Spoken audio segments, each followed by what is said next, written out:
नमस्कार दोस्तों। यदि आप इकोनॉमिक्स पढ़ते हैं तो बहुत टाइप्स के कर्व्स आपको फेस करने होते हैं जो कि एग्ज़ाम पॉइंट ऑफ व्यू के हिसाब से काफ़ी ज़्यादा इम्पोर्टेंट होते हैं। इसी बीच आज हम पढ़ने वाले हैं लाफर कर्व के बारे में। लाफर कर्व को 1974 में एक इकोनॉमिस्ट जिनका नाम है आर्थर लाफर के द्वारा विकसित किया गया था। तो इन्हीं के नाम पर इस कर्व का नाम पड़ा लाफर कर्व। लाफर कर्व शो करता है relationship between tax rate and amount of tax revenue. यहाँ टैक्स रेट का मतलब होता है कर की दर और अमाउंट ऑफ टैक्स रेवेन्यू का मतलब होता है कि सरकार जनता से जितना भी पैसा वसूल करती है टैक्स के माध्यम से उसकी टोटल अमाउंट कितनी है। आइए इसको समझते हैं एक ग्राफ के माध्यम से। यहाँ आपको ग्राफ शो करता है कि वाई एक्सिस पे है गवर्नमेंट रेवेन्यू और एक्स एक्सिस पे है टैक्स रेट। सबसे पहले जानते हैं इस गवर्नमेंट रेवेन्यू का मतलब क्या होता है। यदि मैं आपसे पूछूं कि भाई टैक्स का मतलब क्या है तो आप सभी का जवाब होगा कि सर टैक्स तो हमसे सरकार वसूल करती है। बिल्कुल सही बात है। Tax is a mandatory payment given to the government, यानी टैक्स सरकार को दिया जाने वाला एक अनिवार्य भुगतान है। तो टैक्स को पे कौन करता है? सर आम जनता करती है। टैक्स वसूल कौन करता है? सरकार करती है। सरकार टैक्स को दो टाइप से वसूल करती है। एक को बोलते हैं हम डायरेक्ट टैक्स, दूसरे को बोलते हैं इनडायरेक्ट टैक्स। जीएसटी का नाम आप सभी ने सुना होगा। जीएसटी की फुल फॉर्म होती है गुड्स एंड सर्विसेज टैक्स, यानी वस्तुओं और सेवाओं पर लगने वाला कर। एक टाइप का अप्रत्यक्ष कर होता है। यदि आपने जीएसटी का नाम सुना है तो जीएसटी रेट का नाम भी आपने सुना होगा। जीएसटी रेट 0%, 5%, 12%, 18% और 28% वर्तमान में भारत में है।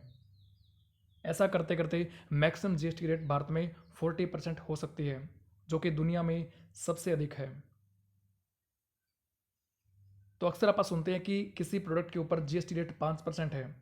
यदि सरकार इस रेट को बढ़ाती है, 5 से बढ़ाकर 12% किया, तो जीएसटी रेट बढ़ने के साथ में सरकार की इनकम बढ़ जाती है।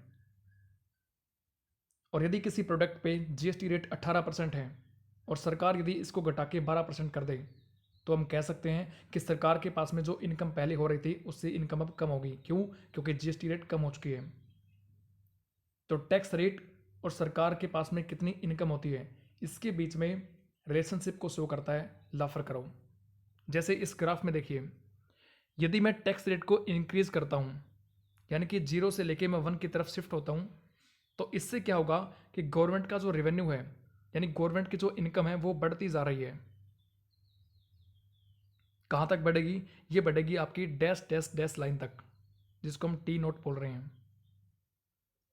कहने का मतलब ये हुआ कि यदि सरकार टैक्स की रेट बढ़ाएगी, जीएसटी रेट यदि 5 से बढ़ाकर 12% कर दी, 12 से बढ़ाकर 18% कर दी, तो जैसे जैसे टैक्स रेट बढ़ रही है वैसे वैसे गवर्नमेंट का रेवेन्यू भी तो बढ़ रहा है ना। सरकार के पास में जो इनकम है वो भी बढ़ती जा रही है।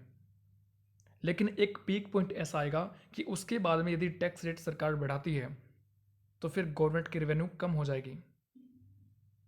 यहाँ पे एक बात तो समझ आती है कि सर जैसे जैसे टैक्स रेट बढ़ी वैसे वैसे गवर्नमेंट का रेवेन्यू तो बढ़ा, लेकिन इस पॉइंट के बाद में यदि दोबारा से टैक्स रेट और ज़्यादा बढ़ाई जाती है तो फिर गवर्नमेंट की रेवेन्यू कम कैसे हो जाएगी, इसको समझना है। मान के चलते हैं कि आपके पास में कोई फैक्ट्री है, आप फैक्ट्री के अंदर कुछ ना कुछ प्रोडक्शन करते हैं, तो एक टैक्स का नाम आपने सुना होगा जिसको बोलते हैं कॉरपोरेट टैक्स। इट मीन्स निगम कर के बारे में आपने सुना होगा, जो लगता है कंपनी के एनुअल प्रॉफिट पे। यानी एक साल के अंदर कंपनी जितना प्रॉफिट अर्न करती है उस प्रॉफिट का कुछ हिस्सा सरकार वसूल करती है। अब मान के चलते हैं कि वो हिस्सा 30% है, कॉरपोरेट टैक्स 30% है। आपकी एक कंपनी है, आप उस कंपनी में कुछ ना कुछ प्रोडक्शन करते हैं, एक साल में आपने जितना भी कमाया, मान के चलते हैं कि आपने एक साल में 1 लाख का प्रॉफिट अर्न किया। अब उसमें से 30% आपको कॉरपोरेट टैक्स देना पड़ेगा। इट मीन्स 30,000 रुपये तो सरकार आपसे वसूल कर लेगी। तो सरकार की इनकम है। और यदि इसी कॉरपोरेट टैक्स को बढ़ा के सरकार ने 60% कर दिया, अब इसका मतलब क्या हुआ कि एक साल में आप 1 लाख रुपए यदि कमा रहे हैं तो आपको अब 60,000 रुपये गवर्नमेंट को पे करने पड़ेंगे। यानी टैक्स रेट में वृद्धि हुई तो आपको ज़्यादा मात्रा में पैसा सरकार को देना पड़ेगा। तो इससे आपका प्रॉफिट कम हो जाएगा। आप क्या करोगे? उस कंपनी को बंद कर दोगे। कि भाई इतना मैं प्रॉफिट अर्न कर रहा हूँ, इसमें से इतना प्रॉफिट, इतना तो सरकार मेरे से वसूल कर रही है, तो आप क्या करोगे, उस फैक्ट्री को बंद कर दोगे। ऐसे बाकी सब भी देखें कि सरकार ने पहले टैक्स रेट ये थी, अब बढ़ा दी है, बढ़ाने के माध्यम से हमारा प्रॉफिट का अधिक पैसा सरकार वसूल करने लगी है, तो हम सब क्या करते हैं, इस प्रोडक्शन को बंद कर देते हैं। प्रोडक्शन बंद हुआ, फैक्ट्रियाँ बंद हुई, इसका मतलब क्या हुआ कि जो सरकार के पास में पहले 30% यानी कि 30,000 रुपये आ रहे थे, अब वो रुपये भी आना सरकार के पास में बंद हो जाएंगे। तो इससे क्या होगा, इससे सरकार का रेवेन्यू घट जाएगा। क्या घट जाएगा, टैक्स रेवेन्यू डिक्रीज हो जाएगा। तो बस यही था आपका लाफर करो, यानी कि टैक्स रेवेन्यू चेंज। इसमें क्या होता है, कर की जो आगम है या फिर आप इनकम बोल सकते हैं, वो चेंज हो जाएगी। कब, when the tax rate is इधर इंक्रीज्ड और डिक्रीज्ड, जब टैक्स रेट में वृद्धि होती है या फिर कमी होती है। तो आई होप आपको ये बात समझ में आ गई होगी कि जैसे जैसे टैक्स रेट बढ़ रही है वैसे वैसे सरकार का रेवेन्यू बढ़ रहा है, लेकिन एक पीक पॉइंट तक। इस पीक पॉइंट के बाद में यदि टैक्स रेट ज़्यादा इंक्रीज करती है तो गवर्नमेंट का रेवेन्यू कम होने लगता है। Thank you very much.